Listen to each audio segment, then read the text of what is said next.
Hello, नमस्कार, आदाब और सत श्री अकाल। कैसे हो लवली सी? तो आप कमेंट में बता ही दीजिए। और चलिए स्टोरी पर आते हैं। पिछले एपिसोड में हमने देखा कि निधि और आंचल साथ साथ रहते एक दूसरे के लिए मुसीबत बन गए थे। दोनों के बीच सुलह मानो किसी समझौते से कम नहीं थी। आंचल निधि को परेशान करने का एक मौका नहीं छोड़ती है और इधर निधि उसकी परेशानी में खुद को ढालने पर मजबूर हो रही थी।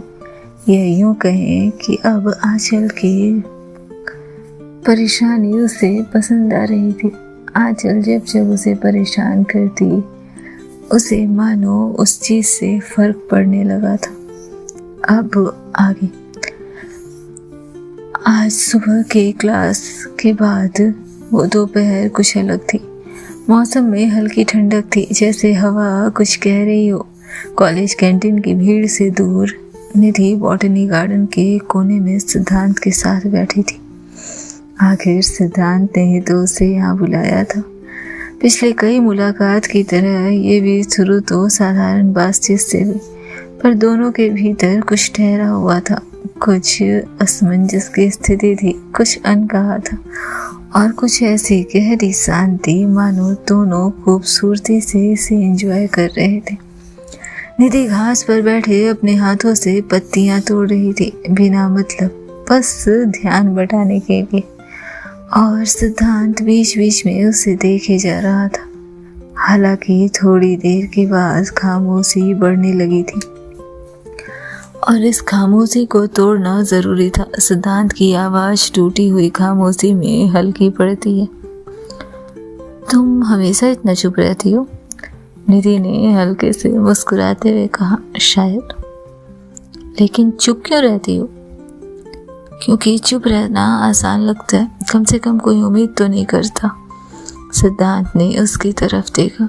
लेकिन मैं उम्मीद करता हूँ निधि, मैं उम्मीद करता हूँ कि तुम बोलो, तुम अपनी बातें मुझे बताओ। शायद इसलिए कि मैं तुम्हें सिर्फ एक दोस्त की तरह नहीं देख पाता। एक पल को चौंक गई थी वो।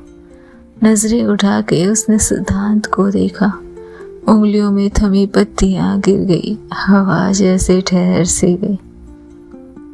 क्या? आवाज धीमी थी उसकी, जैसे खुद को सुनाना चाहती हो, सिद्धांत से दोबारा कहलवाना चाहती हो। सिद्धांत थोड़ी देर चुप रहा, फिर बोला धीरे, बिल्कुल धीरे, मैं तुम्हारे सिर्फ दोस्त की तरह नहीं देख रहा हूँ तुम्हें। तुम्हारे साथ जब भी होता हूँ लगता है जैसे खुद से मिल रहा हूँ। तुमसे बात करना मेरी सारी मुश्किलों को हल कर देता है। तुम्हारी खामोशी को समझने की कोशिश करना है मुझे। सब कुछ अच्छा लगता है, शांत लगता है, ठहरा लगता है तुम्हारे साथ। तुम्हें जब पहली बार देखा तो तुम्हारे ऑरा में वो शांति थी जो मुझे खींच रही थी। हालांकि मैं डेस्टिनी को मानता हूँ, इस कारण से मैं कभी भी आगे नहीं बढ़ता। हम लोगों का इतनी बार टकराना, ऐसे मिलना, ये कोई संकेत तो जरूर है। मैं तुम्हारे साथ पूरा फील करता हूँ। मुझे इस कंप्लीटनेस की आदत है। मुझे लाइफ में हर चीज़ पूरी तरह से चाहने की आदत है और तुम मुझे वो सुकून, वो पूरापन देती हो। मुझे तुम्हारी चुप्पी समझ नहीं आती और मैं तुम्हें बोलते हुए, तुम्हें अपने एहसास बांटते हुए देखना चाहता हूँ। आंखें नीचे झुक गई थी निधि की। अंदर एक तूफान था। आंचल की टीजिंग, उसकी छुअन, उसकी नजरों की हंसी, वो जलन, वो उलझन, और अब ये सामने बैठा लड़का जो इतनी सादगी से अपनी मन की बात कह रहा था। इतने बड़े इंसान होकर उसके अंदर जैसे कोई गुरूर नहीं था। वो बोल पड़ी, तुम्हें पता है ना, मैं बहुत उलझी हुई हूँ। मेरे अंदर बहुत कुछ अधूरा है, बहुत कुछ अनकहा। मैं खुद को ठीक से समझ नहीं पाई अब तक। मैं तुम्हें कैसे समझूंगी सिद्धांत? मैं जानता हूँ, सिद्धांत ने उसकी तरफ झुकते हुए कहा, पर क्या जरूरी है कि सब साफ हो तभी रिश्ता शुरू हो? कभी कभी तो दो उलझे लोग एक दूसरे को सुलझा जाते हैं ना। चुप थी निधि, कोई जवाब नहीं था। आंखें नीची हो गई। उसे अपना चेहरा दूसरी ओर मोड़ लिया, जैसे खुद से लड़ रही हो। आखिर इतनी बार दिल टूटा था उसका, आज वो इस बात पर हाँ कैसे कर सकती थी। मुझे थोड़ा वक्त चाहिए सिद्धांत। लेकिन वो कुछ रुक कर बोली, अगर तुम चाहो तो हम कोशिश कर सकते। सिद्धांत ने मुस्कुराकर उसकी तरफ देखा, मानो उसकी मन मुराद पूरी हो गई हो। इतना ही काफ़ी है मेरे लिए भी, मैं वक्त दे रहा हूँ तुम्हें भी और अपने दिल को भी। खैर हम लोग एक दूसरे को समझ तो सकते, जान तो सकते, एक दूसरे के जीवन के इम्पोर्टेंट लोगों से तो मिल सकते हैं, अपनी बातें एक दूसरे को बता तो सकते। और पहली बार निधि ने उसकी ओर सीधे देखा। आंखों में शांति थी, लेकिन कोई वादा नहीं। एक नई शुरुआत के संकेत जरूर थे, लेकिन बीते जज्बात की परछाई भी कहाँ छिपी थी। रात को निधि जब हॉस्टल लौटी तो कमरा खाली था। फ्रेश होने के बाद वो अपनी डायरी में कुछ लिख रही थी। आज मैंने हाँ कहा, लेकिन किसे? सिद्धांत को या उस खालीपन को जो सबने मेरे अंदर छोड़ा है? वो लड़की अब भी मुझसे फ्लर्ट करती है, मेरे सामने रहती है, और जब मेरे सामने रहती है तो मेरी आंखें उसे देखना चाहती है। क्या मैं किसी को भूलना चाहती हूँ या उसके जैसे किसी छाया में छुप जाना? पता नहीं मैंने क्या हाँ कहा, लेकिन मैंने कुछ तो हाँ कहा है। इसके साथ ही वो अपनी डायरी बंद कर देती है। दूसरी तरफ कॉरिडोर में आज चहल पहल थी। दूसरे दिन की सुबह काफ़ी खास थी। आज एक तरफ जहाँ कॉलेज में कोई प्रोग्राम था, वहीं इनकी सिर्फ एक क्लास थी। हॉस्टल के बाहर की दीवार के पास खड़ी निधि के हाथ में अभी वो गुलाब था, साफ सुथरा, हल्का सा टेढ़ा पर अब भी ताजा। सिद्धांत ने दिया था, जो उसके बैग में ही तो रह गया था। और आज पहली बार निधि ने उसे ना नहीं कहा था। पहली बार किसी और ने उसके उलझे मन को छूने की कोशिश की थी, और उसने भी खुद को रुकने नहीं दिया। उसे नहीं पता कि पीछे की खिड़की से कोई उसे देख रहा था, वही आंखें जो उसके अंदर तक उतर जाती थी। कुछ मिनट के बाद वो हॉस्टल रूम में आती है। निधि गुलाब को अपनी किताब में दबाकर अलमारी के किसी कोने में सहेजना चाहती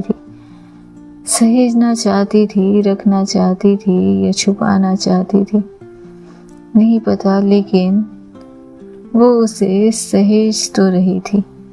वो उसे बहुत बखूबी लपेट रही थी किसी याद में। तभी दरवाजा खुला, आंचल अंदर आई, चुपचाप, वही टेढ़ी चाल, बेफिक्री और आंखें थोड़ी धीमी। निधि ने नजर उठाकर उसकी तरफ देखा, थोड़ी सावधानी से, जैसे कुछ पकड़ लिया हो। आंचल उसकी तरफ आई, बहुत पास, इतने पास कि निधि को उसकी सांसें महसूस होने लगी। आंचल की नजरें सीधे उस निशान पर गई जो निधि के हाथ में गुलाब के कांटों की वजह से उभर आए थे। वाह, गुलाब देने वालों ने कांटे नहीं हटाए।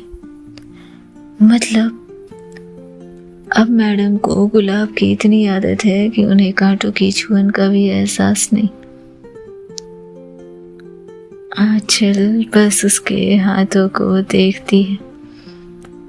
वैसे आजकल गुलाब बहुत मिलने लगे हैं तुम्हें। निधि कुछ पेल को सन्न खड़ी रही, उसका गला थोड़ा सूख गया। इतने करीब थी वो आंचल के। फिर हल्के से मुस्कुराई। तुम्हें जलन हो रही है? आंचल की आंखों में हल्की चुभन तो आई थी, पर होठों पे वही शरारती मुस्कान, वो जो जवाब नहीं देती, सिर्फ उलझा देती। वो एक पल को झुकी, निधि की आंखों में देखा और फिर सीधी हो गई। होनी चाहिए क्या? उसने हल्के से पूछा, जैसे सच छुपाने का खेल चल रहा हो, और सवाल का जवाब अब निधि का दिल देना चाहता था। वो मानो हाँ कहना चाहता था, लेकिन तभी आंचल दरवाजे की तरफ मुड़ गई और कुछ भी कहे बिना बाहर चली गई। पीछे निधि की आंखें अटक गई थी, गुस्से से नहीं, दर्द से, जैसे उसने कुछ खो दिया हो या शायद कोई रियावत टूट गई हो। आज आंचल ने उसे परेशान नहीं किया। आज आंचल ने उसके चोट के लिए मरहम नहीं दिया। उसने शीशे में देखा, हाथ पर वो निशान अब भी थे। कांटों की वजह से कुछ जगहों पर हल्के खून उभर आए थे। कटने के दाग अब भी थे, पर इस बार आंचल ने मरहम नहीं दिया था। और यही तो सबसे ज़्यादा चुभ गया था निधि को। आखिर क्यों आंचल ने वो मरहम नहीं दिया था। पूरी रात इसी बात में गुजर गई थी। आज आंचल अपने कमरे में नहीं लौटी थी। रात के 2 बज चुके थे तब भी नहीं, सुबह के 4 बज चुके थे तब भी नहीं, और निधि की आंखों में मानो नींद ही नहीं थी। उसे इंतज़ार नहीं करना चाहिए था, पर वो कर रही थी।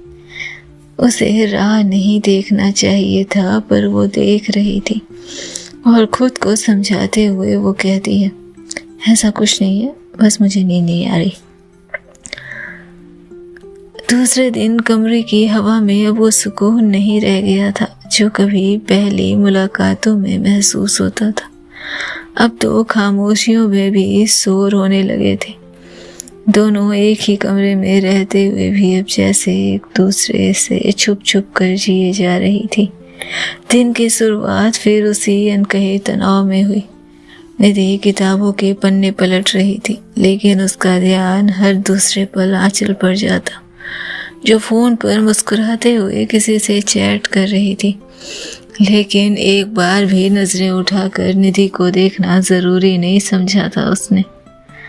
और उसकी ये अदा निधि को परेशान करती है। निधि बिना सिर उठाए उससे पूछती है, इतना क्या हंस रही हो? आंचल ने उसे बिना देखे जवाब दिया, आपसे मतलब? वैसे आपको डिस्टर्ब हो रहा है तो मैं बाहर जा सकती हूँ। निधि की उंगलियां किताब के पन्नों पर रुक गई। तुम्हें मैंने कहा बाहर जाने। हर बार टेढ़ा जवाब देना जरूरी नहीं है आंचल। आंचल ने उसकी तरफ देखा। हद है, जब परेशान करती हूँ तो तुम्हें दिक्कत है। अब बोल रही हूँ कि अगर तुम्हें परेशानी है तो बाहर चली जाती हूँ तो तुम्हें चाहती क्या हो तुम? नजरें झुका ली थी उसने। उसे खुद ही तो नहीं पता था कि वो चाहती क्या है। कोई खास है जैसे चैटिंग कर रही हो? शायद, आंचल ने मुस्कुराकर जवाब दिया। फिर उसने फोन को साइड में रखा और निधि की तरफ देखा। क्यों जलन हो रही है? जैसे निधि के कल के बाद को आज आंचल ने उसे लौटाने की कोशिश की थी। निधि ने उसकी तरफ देखा, आंखें टकराई जैसे कोई युद्ध चल रहा हो। वो पल जैसे बहुत भारी हो गया हो। दोनों ही अपनी नजरें हटाने को तैयार नहीं थे। दोनों की नजरें मानो एक दूसरे को अपनी तरफ खींच रही थी। कमरे की दीवारों पर अब बस जुबानों की मार नहीं थी, निगाहों के भी तीर चलने लगे थे। रात को जब सिद्धांत का मैसेज आया, कल शाम लाइब्रेरी के सामने मिलना, कुछ कहना है, निधि ने पहली बार खुद को हाँ कहते हुए पाया। पता नहीं आंचल को देखकर जो खलिश होती है, शायद वो किसी और से मिलने से कम हो जाए।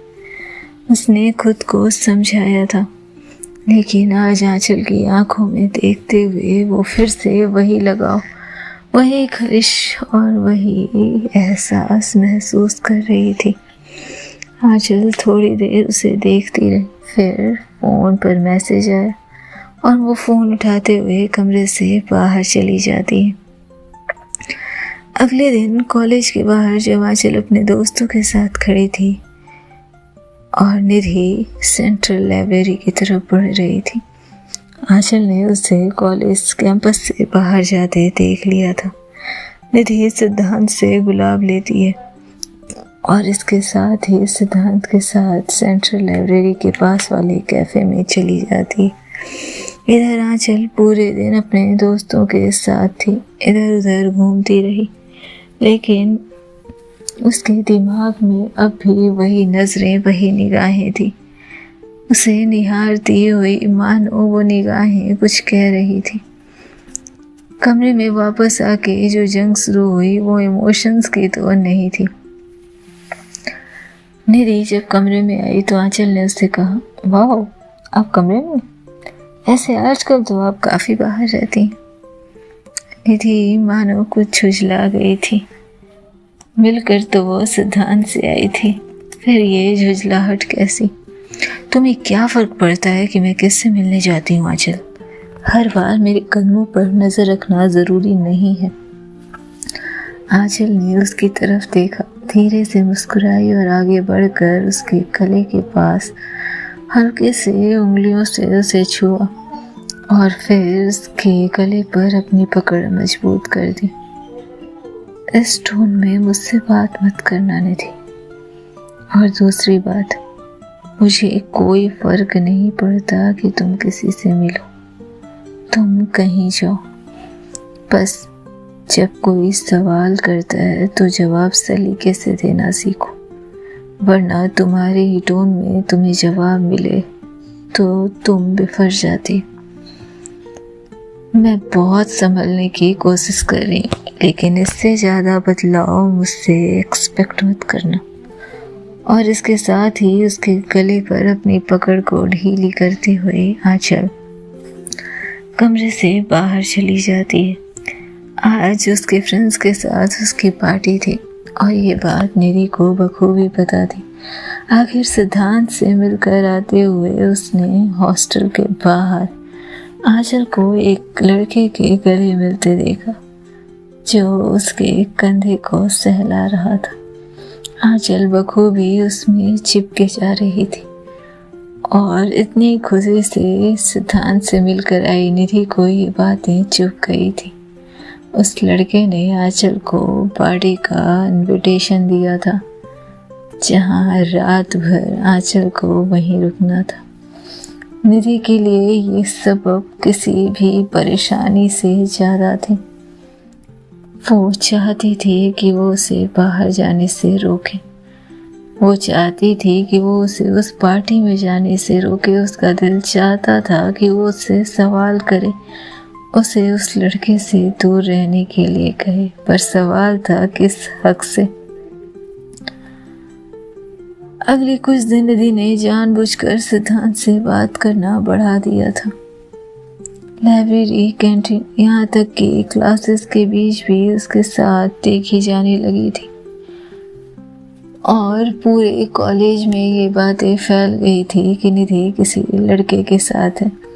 और आंचल वो अब पहले से ज़्यादा चुप हो गई थी, मगर उसकी चुप्पी में वो पुरानी शरारत गायब नहीं हुई थी। एक दिन निधि जानबूझकर सिद्धांत से फ़ोन पर बातें करते हुए कमरे में आई और आंचल को देखते ही जोर से हंसते हुए बोली, तुम्हारी बात में कुछ तो है, शायद तुम्हारे साथ रहना अच्छा लगता है मुझे। आंचल ने फ़ोन पर हेडफोन लगाया, म्यूज़िक चला दिया और हेडफोन अपने कान पर बिठाकर चेहरे की सख्ती को हटा दिया था और मुस्कुराते हुए गाने सुनने लगी। ये खेल निधि पर ही उल्टा पड़ने लगा था और निधि के लिए ये चीज़ें इतनी आसान नहीं थी। दूसरे दिन आंचल जब कमरे में आई तो निधि अपने गले के उस निशान को देख रही थी जो आंचल की उंगलियों से पड़े थे। वो जगह लाल हो गई थी। आंचल ने शीशे से उसे देखा, दोनों की आंखें मिलती और आंचल की नज़रें अनायास ही उसके गले पर चली जाती, जहाँ लाल रंग के उभार अब भी थे। और उसे देखते ही उसने पूछा, निशान अभी तक है? हाँ, निधि ने पल भर के उसकी आंखों में देखा। लेकिन तुम्हें क्या फर्क पड़ता है? तुम्हें तो लोगों को चोट देना आता है, तकलीफ देनी आती है ना? आंचल ने उसकी तरफ देखा, धीरे से मुस्कुराई और आगे बढ़कर उसके गले के पास हल्की सी उंगलियों से छुआ। कांप गई थी निधि के जिस्म, तेज हो गई थी उसकी सांसें, और उस निशान पर आंचल की उंगलियां मानो किसी राहत का काम कर रही थी। इतनी फिक्र है तो इस बार कोई ऑइंटमेंट नहीं लगाओगी? जरूरत महसूस नहीं हुई, आंचल ने बेहद ठंडे लहजे में जवाब दिया और वापस अपने बेड पर चली गई। उस निशान पर हाथ फिराते हुए निधि ने खुद से पूछा था, क्यों चाहती हूँ मैं कि वो परवाह करे? क्यों चाहती हूँ मैं? क्या हो रहा है मुझे? और इसके साथ ही उसके सवाल उसके सबसे बड़ी कमजोरी बन रहे थे। शाम को जब आंचल तैयार हो रही थी किसी पार्टी के लिए, तो पीछे से निधि ने उसे टोक दिया था, बहुत सच कर रही हो आजकल, कोई नया शिकार? आंचल ने होठों पर लिपस्टिक लगाते हुए शीशे में उसकी तरफ देखा और कहा, तुम्हें चिंता करने की जरूरत नहीं है, और मेरी माँ बनने की तो बिल्कुल नहीं। मेरी एक माँ मेरे लिए बहुत बड़ी हेडेक है, दूसरा मुझे नहीं चाहिए।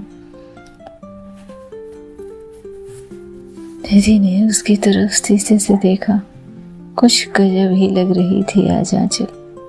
उसकी तरफ बढ़ती हुई निधि के पैर मानो अपने होश में ही नहीं थे, और आंचल शीशे से बस निधि की हरकतें देख रही थी।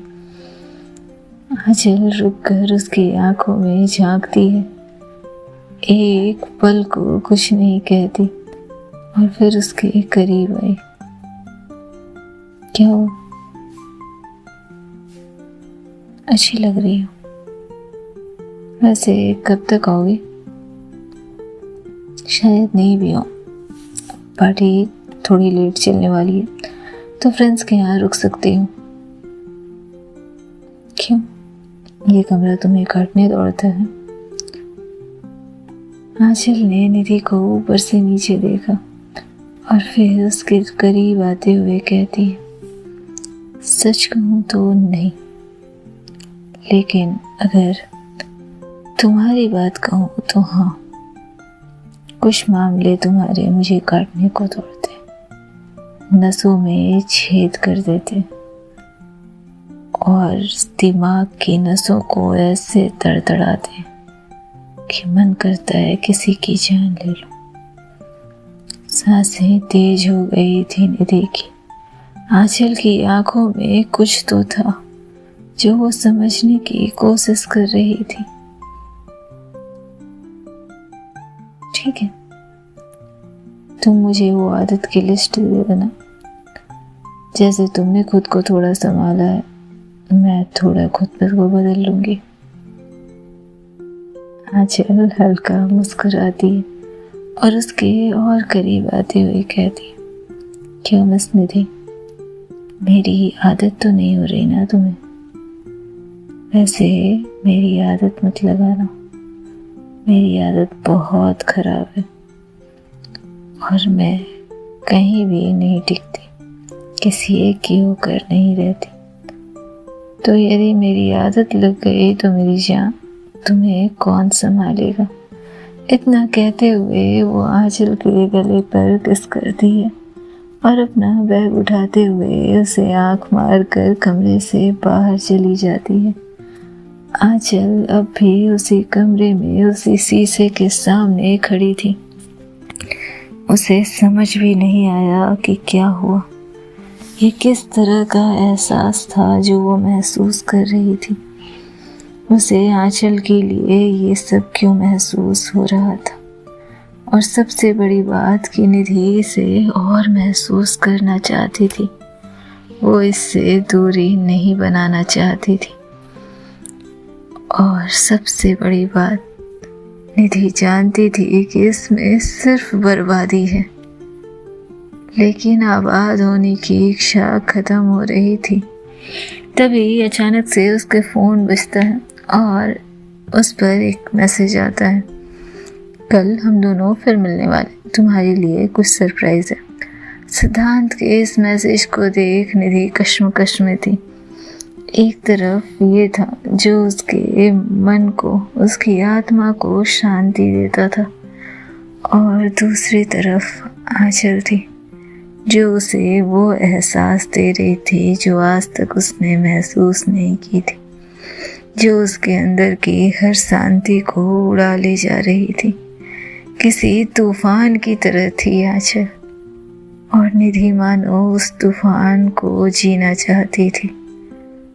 लेकिन सबसे बड़ा सवाल था, क्या उस तूफान की बर्बादी को झेल पाने में सक्षम थी वो? क्या होना था आगे जानने के लिए सुनते रहे नेक्स्ट एपिसोड। तब तक खुश रहें, स्वस्थ रहें, मस्त रहें।